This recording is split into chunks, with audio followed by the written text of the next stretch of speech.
Le agradecemos que ya está aquí en los estudios de Doble Clic el presidente del PIC-CNT, Marcelo Abdala. Gracias, después de una jornada de mucho trabajo, el madrugón para poder acompañarnos. Un gusto como siempre.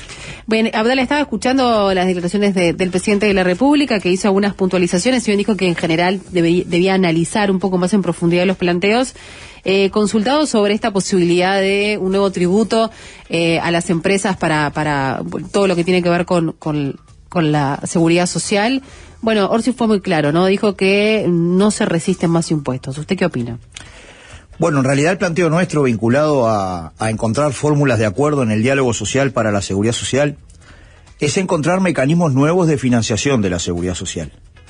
Estrictamente, nuestro PIC-CNT no plantea nuevos tributos, sino aliviar la carga tributaria para los sectores que viven de ingresos fijos, para los sectores vinculados a los trabajadores, aliviar la carga inclusive de lo que implican los impuestos al consumo, que son impuestos muy eficientes desde el punto de vista de la recaudación del Estado, pero son absolutamente regresivos desde el punto de vista de que quien consume todo su ingreso paga IVA por la totalidad de lo que gana, digamos, y aquellos sectores que tienen determinada capacidad de ahorro solamente pagan IVA por la parte de su ingreso que consumen. Entonces, vinculado al diálogo social sobre la seguridad social, nosotros hemos planteado, con los cambios que han habido en la organización del trabajo, con las nuevas formas de trabajo y de contratación, en las aplicaciones, en fin, en un conjunto de cuestiones, es colocar una discusión desde cierta perspectiva de separar la financiación de la seguridad social del trabajo. Por tanto, estrictamente no se trata de agregar impuestos a la estructura impositiva actual, sino organizar de alguna manera una transición, de que salgamos de ese aporte del 15% que paga la población trabajadora versus un 7,5% que paga el empleador. Que pague más los que tienen más. Exacto, en aquellos lugares donde esto se expresa abiertamente, porque hay que saber que para los sectores del agro, como promedio, los sectores empleadores terminan aportando a la seguridad social un 1,9% promedio. Entonces decimos nosotros, probablemente haya que mirar, digamos, la acumulación de riqueza, la ganancia, la rentabilidad, y establecer una transición que de a poco se vaya enfocando la financiación de la seguridad social en este esquema, aliviando, digamos, los impuestos directos en el lugar de trabajo. El espíritu, digamos, Abdala, es aquella empresa que tenga mucha ganancia y quizás pocos empleados, que pueda tributar hasta más que aquella que tenga menos ganancia pero un mayor personal. Es algo así, digamos. Exactamente, es un poco, el ejemplo es lo que sucede muchas veces en los agronegocios, ¿no? Que con las tecnologías actuales se reduce la cantidad de trabajadores, sin embargo esos sectores capturan una importante rentabilidad. Que efectivamente se pueda hacer una transición en la perspectiva de que efectivamente el que tiene más pague más. ¿Y la tecnología? Y también hay que analizarlo, ¿no? Pues pasa en los supermercados, por ejemplo, que sacan un cajero y ponen 4 cajas uno se autocobra, digamos. Si tú mirás el desarrollo tecnológico actual, termina en lo inmediato, probablemente después se generen otros puestos de trabajo asociados, pero termina en lo inmediato sustituyendo empleo, eso dinamita, digamos, las condiciones de financiación de la seguridad social, pero no las condiciones de la rentabilidad. Entonces son cuestiones que hay que estudiarlas y obviamente... Entonces, de algún modo el presidente se apresuró a decir esto en el entendido de que en realidad sería una redistribución. Y tal cual lo planteó el PIC-CNT, sí, es una cuestión como un aporte al diálogo social sobre seguridad social, que hay que mirarlo, todos somos conscientes. Acá tenemos dos caminos en materia de seguridad social. Tú tenés que generar, con la estructura demográfica del país, sustentabilidad económica. Complicado, ¿no? Desafío complicado. Es un tema complejo y por eso el centro del planteo del PIC-CNT estrictamente es la necesidad de avanzar hacia una nueva estrategia de desarrollo que genere otro Producto Bruto Interno, otra calidad en la producción y que efectivamente permita una base productiva diferente, más sofisticada, con otros sectores, con más inversión en ciencia y tecnología, digamos. Cómo nosotros generamos una base productiva que permita sostener un rango determinado de derechos. Pero desde el punto de vista, este es el planteo central del PIC-CNT, de la sostenibilidad de la seguridad social y de la protección social, tú tenés dos caminos. En función de los problemas demográficos y dado como constante la actual base productiva del país, tú tenés un camino que implica de una o de otra manera la reducción de derechos, O tenés otro camino, digamos, de apuntar a una estrategia de desarrollo que diversifique la matriz productiva, que mejore la productividad, que reindustrialice el país de acuerdo a los parámetros del siglo XXI para mantener un conjunto de derechos, pero también con otra financiación. Bueno, naturalmente, el movimiento sindical, en vez de un camino de pérdida de derechos que pasan, por ejemplo, por elevar la edad de jubilarse, achicar la tasa de reemplazo, achicar partidas, no implementar el sistema de cuidados, no atender de manera adecuada a la discapacidad, en vez de ese camino, prefiere un camino donde reveamos la financiación y lo conectemos, porque sin esto sí que obviamente todo es muy difícil, a la necesidad de lo que planteamos ayer, que es apuntar a un diálogo social tripartito, que ya no sería estrictamente solamente en función de seguridad social, sino que sería para montar entre todos una estrategia de desarrollo diferente. Bueno, el diálogo social ya está sobre la mesa, ¿no? Encabezado por este gobierno. Sí, nosotros ya recibimos un planteo de la hoja de ruta, quedamos en expresar algún comentario al respecto desde el punto de vista más que del contenido, de la forma, algún comentario metodológico, y estamos ya prestos para iniciar ese proceso. Pero hay otra propuesta que hizo el PCNT, que esto me parece que es lo más importante del día de ayer. Nosotros le planteamos al gobierno la necesidad de colocar en un ámbito tripartito esta discusión de una estrategia de desarrollo. La verdad que cuando nosotros dialogamos con la Confederación Gremial Empresarial, recibimos buena onda, digamos, con respecto a una discusión de este tipo. Y el gobierno nos ha comentado que ve con buenos ojos esta propuesta y que en estos días se estará haciendo un anuncio al respecto de esto. Y este es el centro del asunto. Es decir, que el gobierno puede anunciar en unos días la posibilidad de que se abra esta instancia. Por lo menos así nos comunicaron, ¿no?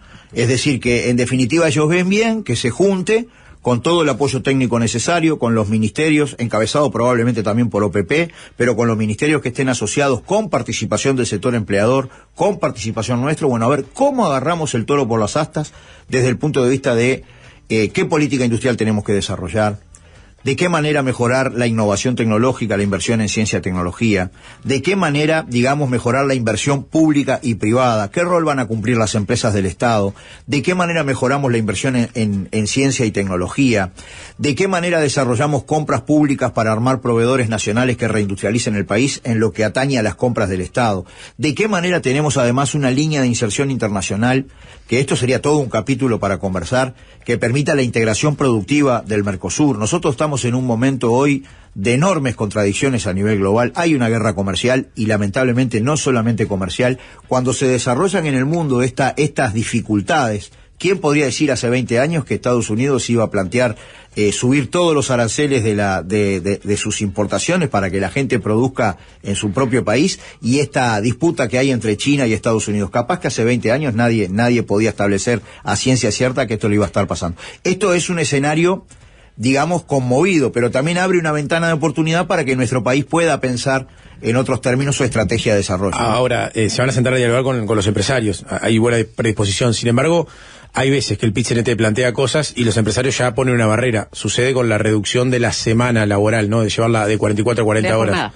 Sí, en realidad es porque la semana es el acumulado, ¿no? ¿Cómo llegan a un acuerdo cuando hay posiciones tan encontradas y los empresarios dicen hacer eso va a significar perder fuente de trabajo? Y bueno, porque allí se deja como constante la actual base productiva, se deja como constante nuestro actual nivel de desindustrialización, de cierre de empresas, y también, por tanto, se deja como constante la productividad, que para nosotros es un tema de fondo, ¿no? Nosotros queremos conversar al respecto de eso. ¿Cómo mejora la capacidad productiva del trabajo? Esto tiene mucho que ver con la inversión. Si nosotros trabajamos en ámbitos de trabajo obsoletos, tiene un techo, digamos, la posibilidad de subir la productividad. Bueno, pero entonces también tenemos que ver inversión, tenemos que ver planificación estratégica, tenemos que ver sectores nuevos que hoy no existen. Ahora, Abdala, la reducción de la jornada laboral, ¿es una posibilidad real o es una utopía? Bueno, yo creo que es una posibilidad real.